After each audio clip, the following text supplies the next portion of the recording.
काल कोठरी में तुम्हारी पुकार सुनने वाला कोई नहीं। यदि ये ललकार तुमने हमारे राज्य में दी होती तो निश्चित ही हमारे हाथों से तुम्हारी मृत्यु हो गई होती, किंतु इस समय हम लाचार हैं। लगता है आपसे छल करके कोई अपनी मृत्यु को ही न्योता दे रहा है। किंतु वो द्रोही है कौन? आज छल कपट तो करूंगी, किंतु आपके साथ नहीं, उस दुष्ट के साथ ऐसा छल करूंगी जिसके लिए मैंने अपना जीवन दांव पर लगा दिया। अब हमें कलावती से भी सतर्क रहना होगा। उसके मुखड़े पर अब हमें भोलापन दिखाई नहीं देता, अपितु उसके मुखड़े पर अब हमें चुड़ैल का मुखड़ा दिखाई देता है। सूर्य प्रताप सिंह के सामने तुम जैसे हजारों भी आ जाएं, तब भी निर्णय हमारे पक्ष में ही होगा। यदि तुम राजपूत हो तो हम भी राजपूत हैं, लेकिन तुम्हारे रगों में दौड़ने वाले रक्त में हमें छल कपट की गंध आ रही है। आपने ये क्या दशा बना रखी है? मुखड़े पे घबराहट है, नेत्रों में भय है, चाल में लड़खड़ाहट लग रही है, जैसे किसी रण क्षेत्र से प्राण बचाकर महल में छिपने आए हैं। इतनी भोली नहीं हो तुम मंगला। जरूर मंत्रीवर पर कोई संकट आ पड़ा है, अन्यथा उन्हें हमारी ऐसे याद न आती। यदि बुरा न लगे तो तुम खुद ही बता दो, क्या नया षड्यंत्र होने जा रहा है महल में? हम क्या जाने। जंगल की भूल भुलैया में भटकते भटकते अपने भाई को तो कभी नहीं खोज पाएगा।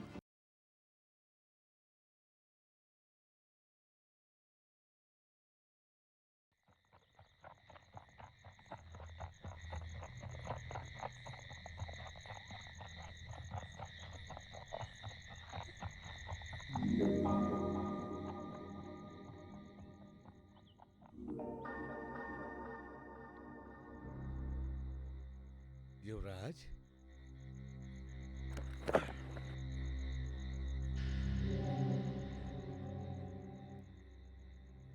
प्रणाम महर्षि जी। आयुष्मान भव। आप यहाँ? यही प्रश्न तो हम तुमसे पूछने वाले थे वत्स। तुम तो राजकुमारी के महल की ओर गए थे, फिर वापस कैसे लौट आए? क्या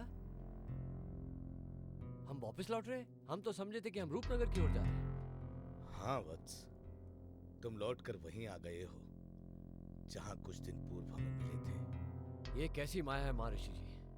सैकड़ों कोस की यात्रा करने के पश्चात भी हम रूपनगर की ओर एक कदम भी नहीं बढ़ा पाए। ये मायावी शक्तियों का प्रताप है वत्स। कहीं तुमने पथ पर किसी पथिक से रूपनगर का पथ तो नहीं पूछा था? पथ में हमें एक लड़की मिली थी, उसने हमें रूपनगर का पथ इसी दिशा में बताया था।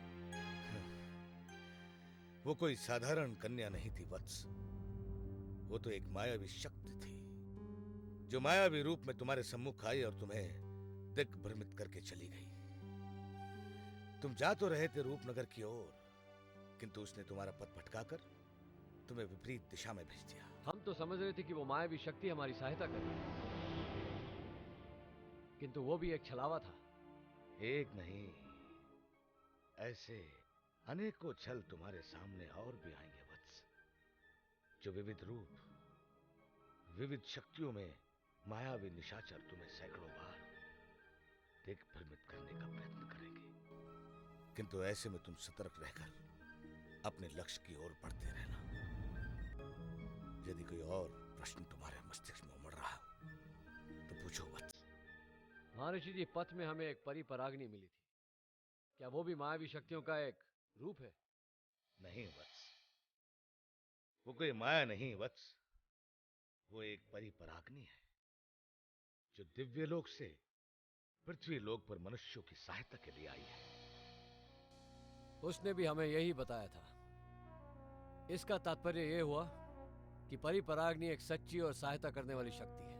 हाँ वत्स, परी परागनी दिव्य शक्तियों से परिपूर्ण है, इसलिए उस पर कभी अविश्वास मत करना, अन्यथा वो तुमसे रूठ जाएगी।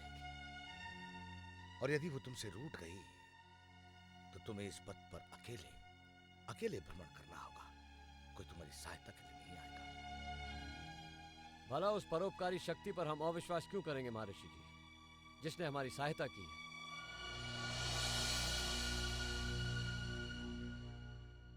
तुम सत्य कह रहे हो वत्स, किंतु परी परागनी तुम्हें आगे के पथ पर किसी एक रूप में नहीं मिलेगी, अपितु उसके विविध और विभिन्न रूप भी हो सकते हैं। परंतु हम उसे पहचानेंगे कैसे महर्षि जी? केवल और केवल उसके नेत्रों में झांक कर देखना वत्स। परी पराग्नि के नेत्रों में तुम्हें प्रेम की सरिता नजर आएगी वत्स। और यदि मायावी शक्तियों के नेत्रों में झांक कर देखोगे तो तुम्हें छल और कपट की लकीरें दिखाई देगी। इसी से वत्स, इसी से तुम अपने हितैषी और अपने शत्रुओं को परख सकते हो। अब हमारी चिंता समाप्त हुई महर्षि जी। बस अब आप हमें आगे का पथ सुझा दीजिए ताकि हम शीघ्र से विजेंद्र प्रताप सिंह को देख सकें। ये पथ देख रहे हो वत्स? ये पथ तुम्हें सीधा तुम्हारे लक्ष्य की ओर ले जाएगा। किंतु पथ पर चलते चलते कभी तुम्हें ऐसा ज्ञात होगा कि तुम्हारे सम्मुख कोई गहरी खाई है। कभी कभी चलते चलते तुम्हें ऐसा भी लगेगा कि पथ समाप्त हो गया है। किंतु ये सब तुम्हारे नेत्रों का भ्रम होगा। एक चेतावनी युवराज,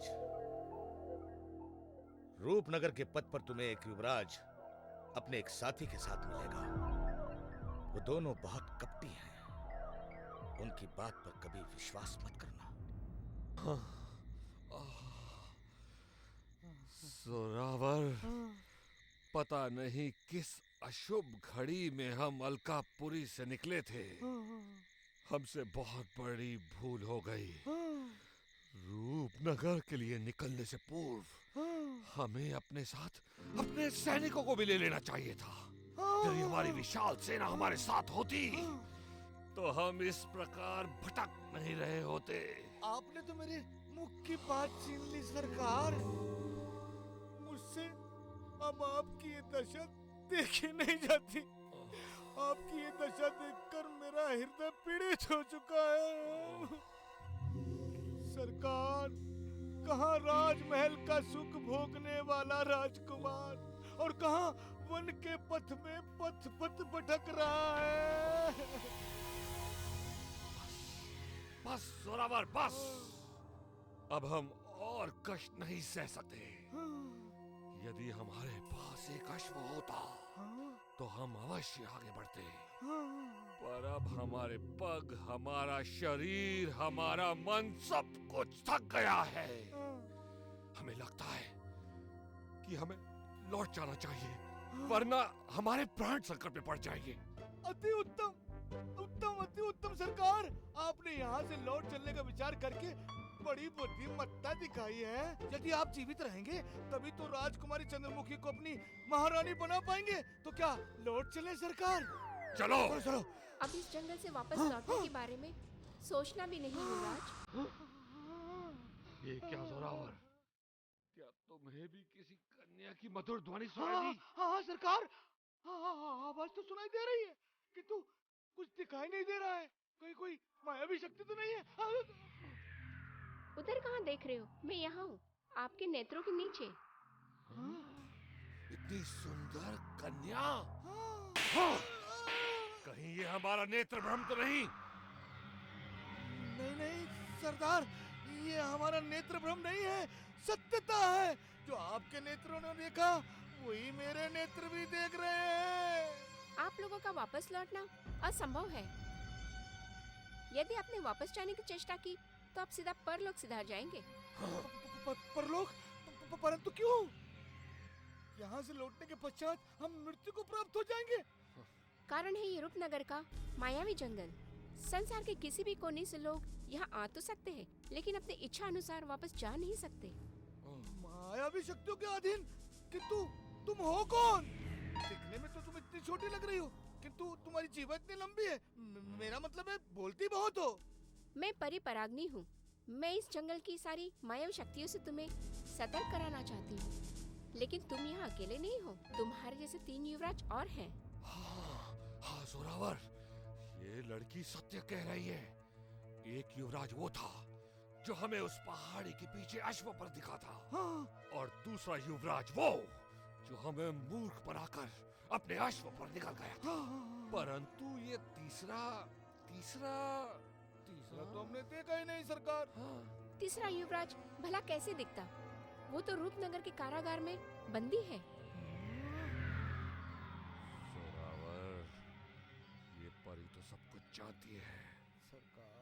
कदाचित ये परी हमारी सहायता के लिए यहाँ आई हूँ। परी परागिनी, हम वापस नहीं लौटेंगे, किंतु आगे बढ़ने में आप हमारी सहायता करेंगी? नहीं, कभी नहीं। मैं तुम्हारी मदद कभी नहीं कर सकती, क्योंकि मैं सिर्फ उन्हीं की मदद करती हूँ जिनके दिल में सच्चाई के दिए जले होते हैं।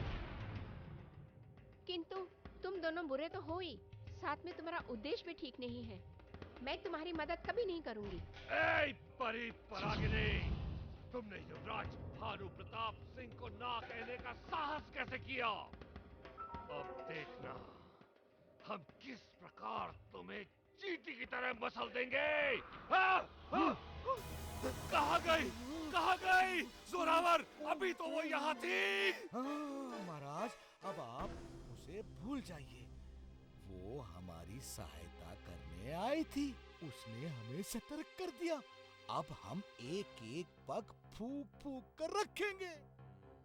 याद रखिए युवराज, यदि वो दोनों युवराज हमें पथ पर मिल गए तो हम उन दोनों को सदा सर्वदा के लिए समाप्त कर देंगे और उन दोनों के अश्व लेकर हम रूपनगर के पथ की ओर निकल चलेंगे।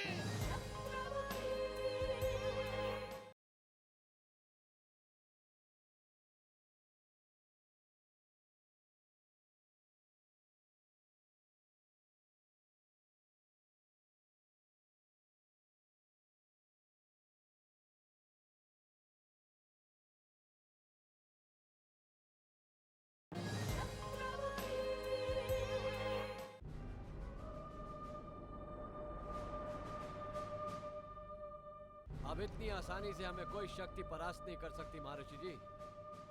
अब चाहे धरती फट जाए या आसमान से बिजली गिरे, अब हमारे पथ में कोई अवरोध नहीं डाल सकता। वत्स, तुम्हारा ये अटल विश्वास ही तुम्हें एक दिन तुम्हारे लक्ष्य तक पहुंचाएगा, किंतु यहाँ सतर्क रहना तुम्हारा प्रथम कर्तव्य है। अब तो हम नींद में भी सतर्क रहने का प्रयास करने लगे हैं महर्षि जी। वायु का एक झोंका भी हमें चौकन्ना कर देता है। वत्स, इन मायावी शक्तियों का वास वायु में भी होता है। जिस प्रकार वायु साथ साथ चलती है किंतु दिखाई नहीं देती, उसी प्रकार मायावी शक्तियां भी तुम्हें घेरे में लेकर तुम्हारे साथ साथ चलती हैं।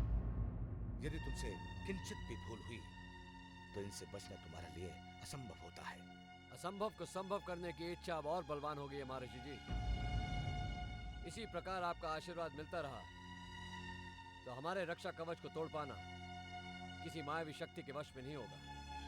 हमारा आशीर्वाद तो सदा तुम्हारे साथ है वत्स, क्योंकि तुम अपने भाई की रक्षा हेतु यहाँ आए हो, उसे स्वतंत्र कराने का लक्ष्य लेकर यहाँ आए हो। किंतु रूपनगर का पथ जान लेना किसी भी साधारण मनुष्य के वश में नहीं है, क्योंकि इस पथ पर अदृश्य मायावी शक्तियों के साथ साथ अतिरिक्त आत्माओं का भी सामना करना पड़ता है। अतिरिक्त आत्मा? हाँ वत्स, अतिरिक्त आत्माएं।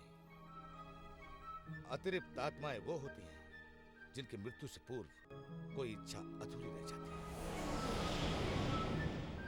वो अपनी इच्छा पूर्ति के लिए पथ पर चलने वाले पथिक के पीछे लग जाती हैं और उनका रक्त चूस लेती हैं। इनकी भेंट चढ़ने के पश्चात मनुष्य सदा सदा के लिए समाप्त हो जाता है। इसलिए वत्स, तुम्हें इस पथ पर और अधिक सतर्क रहना होगा। अब मृत्यु का भय हमें विचलित नहीं कर सकता। संकटों से खेलना तो राजपूत का धर्म है महर्षि जी। यदि मृत्यु भी हमारे सामने आई तो हम हंसते हंसते उसे छाती से लगाएंगे, किंतु अपने भाई को मुक्त कराने का संकल्प कभी नहीं तोड़ेंगे। हम रूपनगर के मायावी पथ की छाती चीर कर आगे बढ़ेंगे और विजेंद्र प्रताप की रक्षा करेंगे। हमें आशीर्वाद दीजिए महर्षि जी। तथास्तु।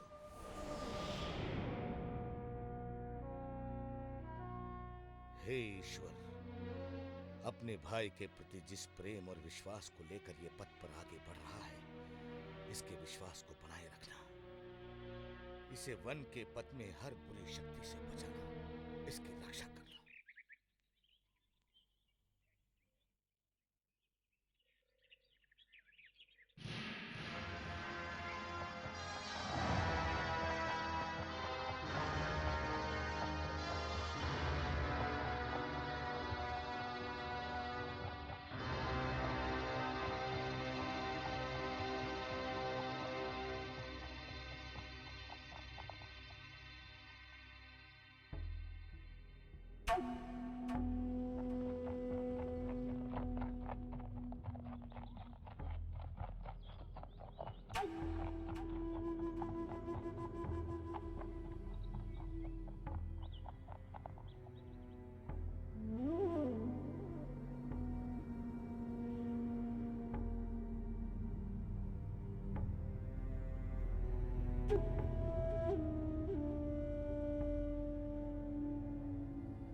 ये क्या,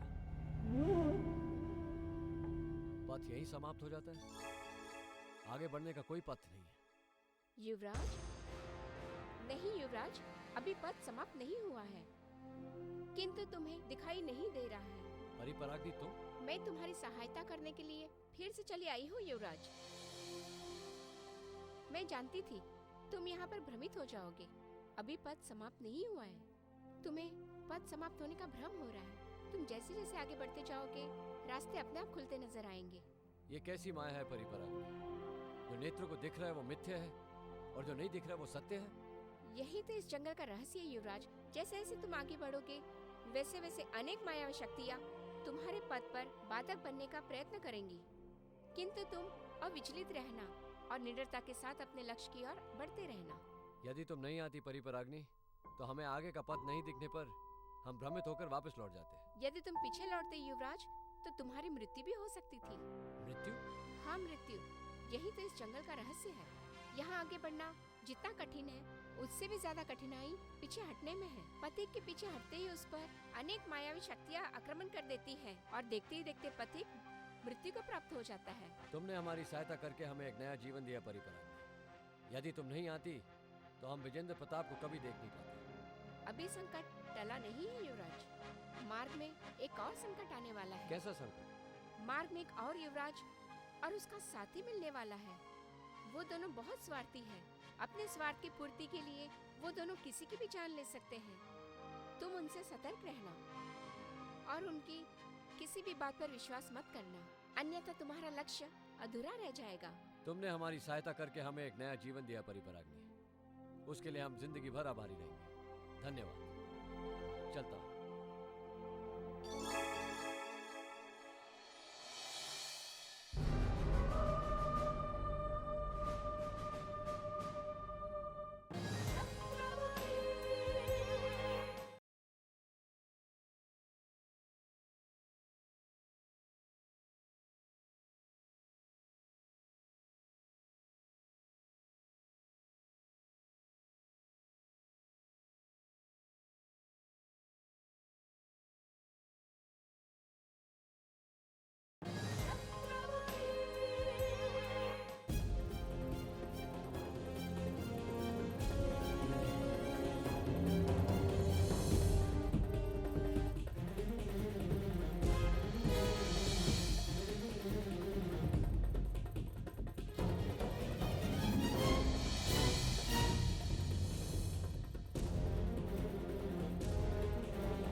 युवराज, हमें धोखा देने वाले की हम कैसी दुर्दशा बनाते हैं। पिछली बार अपने अश्व को छुपाकर बहुत चतुर बनने का प्रयास कर रहे थे। अब तुम्हारी सारी चतुराई तो लुप्त हो जाएगी युवराज, क्योंकि तुम्हारा अश्व लेकर तो हम चले जाएंगे और तुम यूं ही तड़प तड़प कर अपने प्राण दे दोगे। प्राण हम नहीं, प्राण तुम दोगे। राजपूत का रक्त होने का दम भरते हो तुम और पीठ पीछे वार करते हो।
ये युवराज तो मृत्यु को प्राप्त हो गया महाराज, और इसका अश्व हमें प्राप्त हो गया।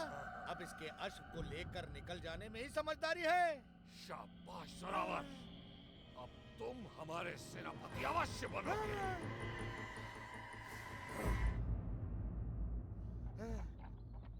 सरकार, अब तो मैं रात को भी नहीं सोया करूंगा। क्यों जोरावर? कहीं कोई हमारा अश्व लेकर चला गया तो? शाबाश। इस अश्व के मिलते ही मुझे तो ऐसा प्रतीत होता है जैसे मेरे पैरों में भी पंख लग गए हों। मेरा तो विश्वास लौट आया है। हाँ जोरावर, हमारे मार्ग की एक बड़ी बाधा टल गई है। अब हमें ऐसा प्रतीत होता है कि हमें अपने लक्ष्य पर पहुंचने से कोई नहीं रोक पाएगा। शीघ्र ही ये अश्व हमें राजकुमारी चंद्रमुखी के महल तक पहुंचा देगा। आपको तो ये अश्व राजकुमारी के महल तक ले जाएगा, किंतु मेरा क्या होगा सरकार? यदि तुम्हारे भाग्य में पैदल चलना लिखा है तो हम क्या कर सकते हैं जोरावर? चलते रहो, कभी ना कभी तो हम अपनी डगर पे पहुंच ही जाएंगे ना। सरकार, सरकार, यदि यूं ही पैदल चलते रहे तो बहुत देर हो जाएगी। यदि आप मुझे अपने घोड़े की पीठ पर बिठा लेते तो मेरा भी पथ आसान हो जाता। नहीं, हम ऐसा नहीं कर सकते। एक अश्व दो मनुष्यों का भार नहीं उठा सकता। यदि बीच मार्ग में इसकी पीठ टूट गई तो हम दोबारा संकट में पड़ जाएंगे। तुम पैदल चलते रहो। वो तो चल ही रहा हूँ सरकार। आपको इस अश्व की चिंता है? यदि इसकी पीठ टूट गई तो हमें दूसरा अश्व मिल जाएगा। यदि पथ में चलते चलते पैदल मेरे पग टूट गए तो आपकी रक्षा कौन करेगा सरकार? वैसे भी आपको तो पता ही है कि ये पथ कितना मायावी है। जोरावर, हमें डराने की चेष्टा मत करो। महाबली भानु प्रताप सिंह किसी से भी टकराने की क्षमता रखता है।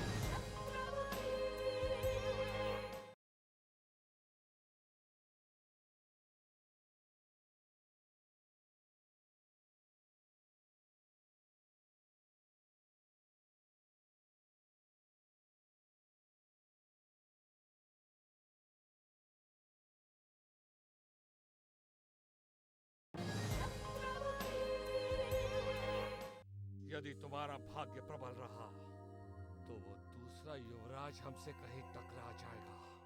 फिर हम उसे मौत देकर उसका अश्व तुम्हें दे देंगे। हाँ, ये हो सकता है, किंतु यदि वो युवराज आपसे पहले रूपनगर पहुंच गए तो? नहीं, ऐसा नहीं हो सकता। यदि राजकुमारी चंद्रमुखी की मांग में कोई सिंदूर भरेगा तो वो केवल युवराज भानु प्रताप सिंह ही भरेगा। यदि किसी और ने राजकुमारी चंद्रमुखी से विवाह करने की चेष्टा की तो हम उसे मृत्यु देंगे। अब विवाह तो तब होगा ना सरकार, जब आप रूपनगर पहले पहुंचेंगे। आप भूल रहे हैं या आपके अतिरिक्त दो युवराज और भी हैं जो राजकुमारी चंद्रमुखी को पाने के लिए इस वन में भटक रहे हैं। और तुम भूल रहे हो जोरावर कि उनमें से एक युवराज को हम मृत्यु दे चुके हैं और उसका अश्व हमारे पास है। और यदि वो दूसरा युवराज हमें कहीं दिख गया तो हम उसे मार के उसका अश्व तुम्हें दे देंगे। फिर क्या चंद्रमुखी को हमसे कोई छीन पाएगा? नहीं, कोई नहीं सरकार, कोई नहीं। यहाँ यदि आपकी वाणी सत्य हो गई तो आनंद ही आनंद हो जाएगा। पता नहीं क्यों मुझे ऐसा प्रतीत हो रहा है कि रूपनगर में राजकुमारी चंद्रमुखी अपने महल में बैठकर किसी झरोखे में आपकी प्रतीक्षा कर रही है। तुम्हारे मुंह में घी शक्कर जोरावर, अब आगे बढ़ो।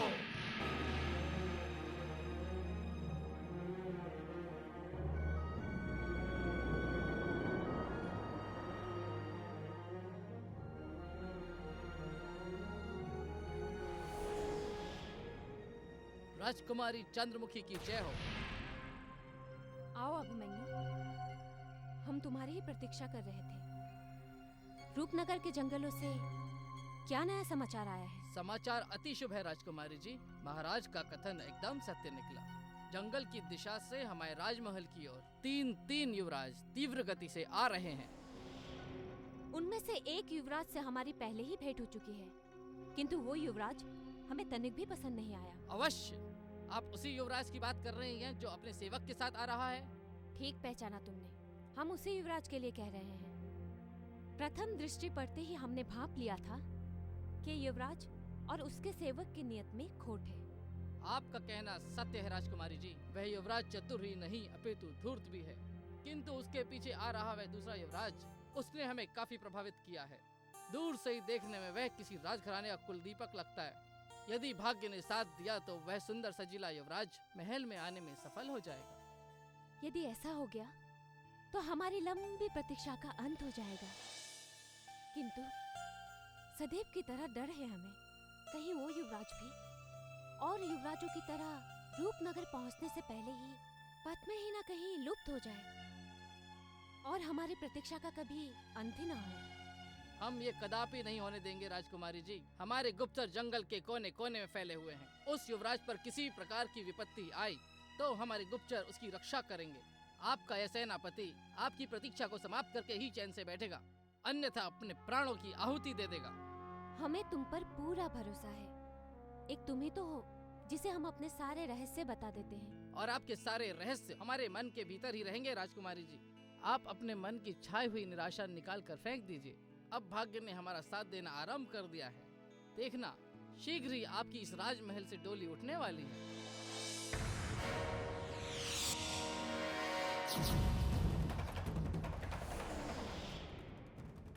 महाराज का सेनापति अभिमन्यु।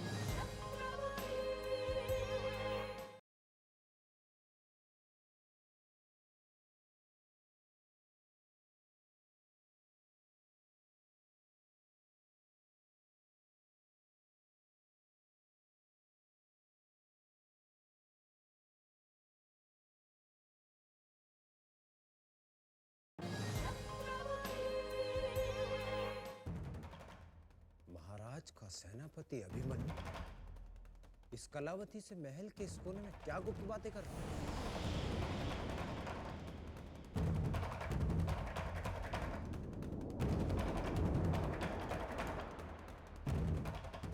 अवश्य ही दाल में कुछ काला है।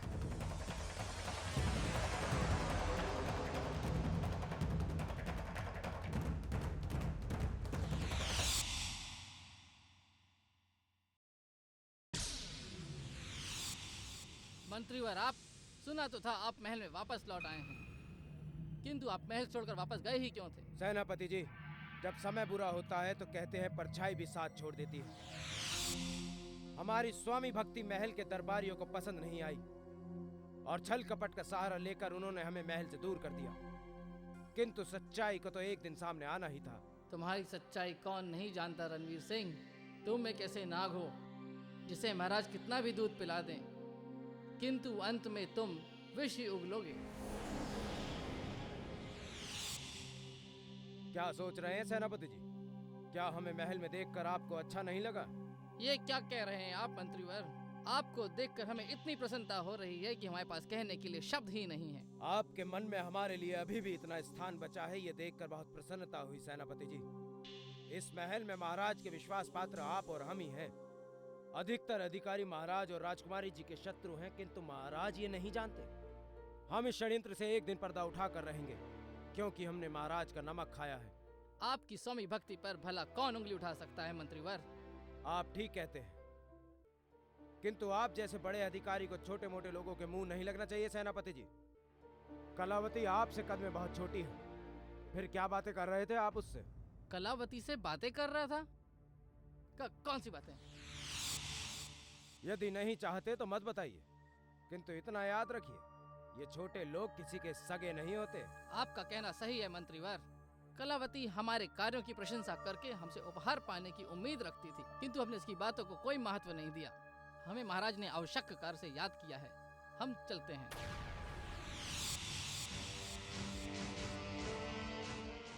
रणवीर सिंह को मूर्ख बनाने का प्रयत्न कर रहा है अभिमन्यु।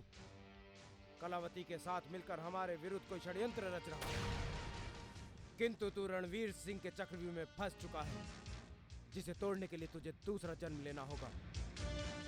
तेरी मृत्यु अब हमारे हाथों निश्चित है।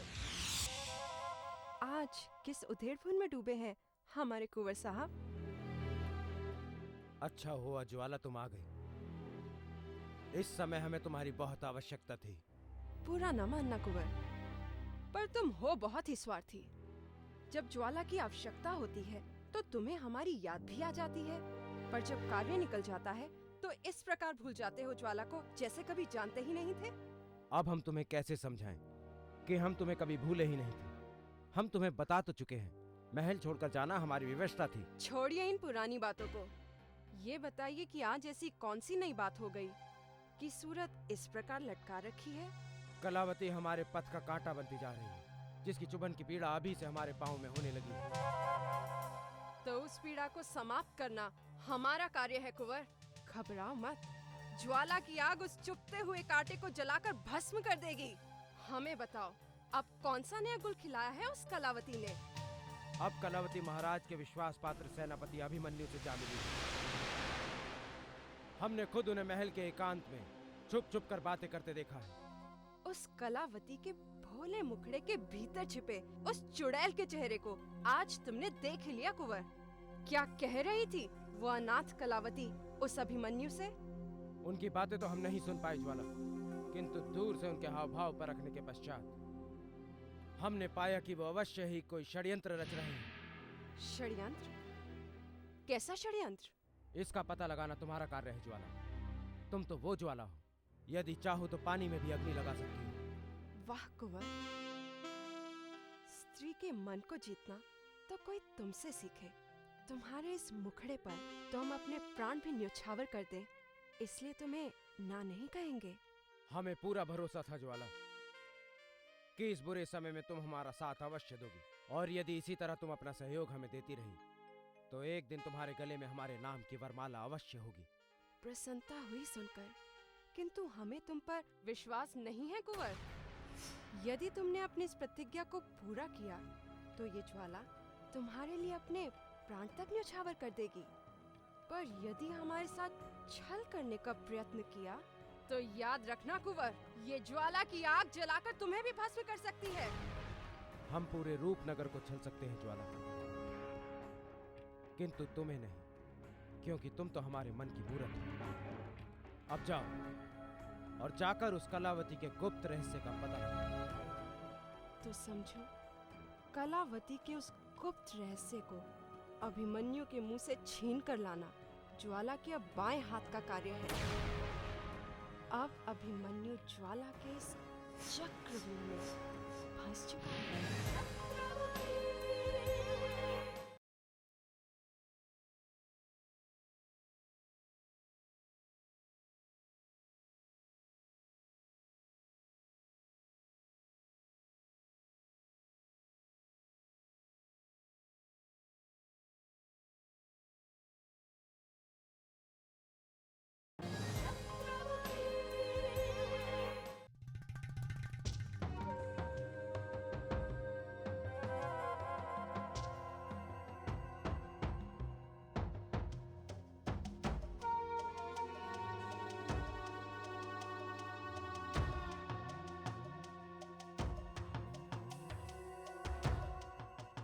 सेनापति जी को ज्वाला का प्रणाम।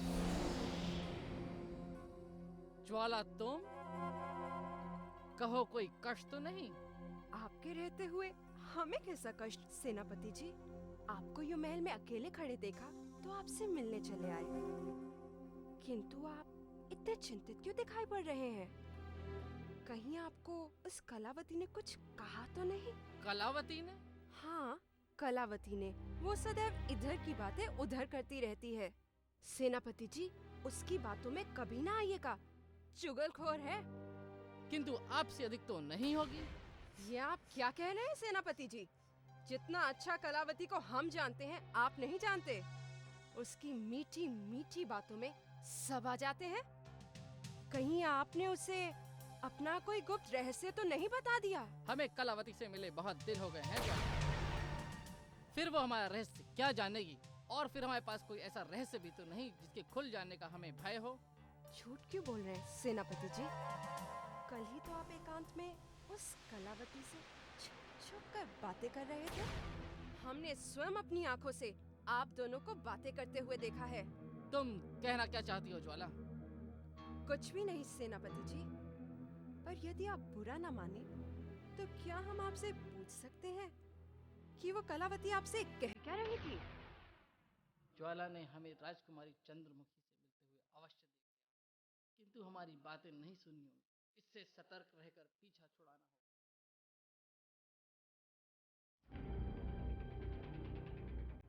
क्या सोच रहे हैं सेनापति जी? बताइए ना, क्या कह रही थी वो कलावती आपसे? आज तो तुमने हमसे यह प्रश्न कर लिया है, किंतु याद रखना, आज के पश्चात दोबारा ऐसी मूर्खता मत करना, वरना पछताना पड़ेगा। आप तो बुरा मान गए सेनापति जी। हम तो आपके भले के लिए ही पूछ रहे थे। आप नहीं जानते, वो कलावती आपको भी फंसा सकती है। हम रूपनगर के सेनापति हैं और हमें अपनी प्रजा की रक्षा करना अच्छी तरह से आता है, किंतु यदि तुम महल की राजनीति में प्रवेश करने की चेष्टा करोगी तो अपने हाथ चला बैठो। महल की राजनीति से हमारा क्या लेना देना? हम तो केवल आपको उस कलावती से सतर्क कर रहे थे। सतर्क करने नहीं, अपितु तुम हमें छलने आई थी, षड्यंत्र रचने आई थी। अब तुम जाओ यहाँ से, किंतु जाने से पहले हमारी चेतावनी को अवश्य याद रखना। अवश्य याद रखूंगी, किंतु आप हमारे कहे को भी याद रखिएगा सेनापति, अन्यथा कहीं हमें मारने से पहले आप अपने प्राण न खो बैठे।